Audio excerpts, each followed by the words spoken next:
Hi folks, Dave from SlimFold here. You usually see the end result of things from me, the products I make.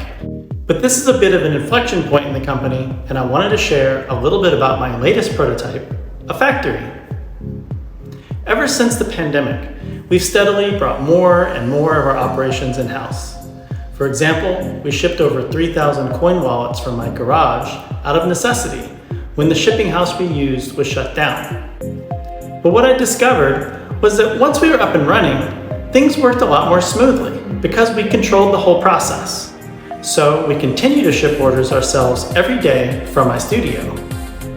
That led me to wonder, could there be similar benefits from making products in-house as well?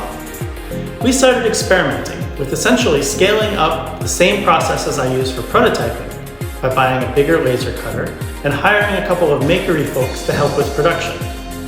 It worked so well that we're producing the rewards for our latest Passport Wallet Kickstarter in-house.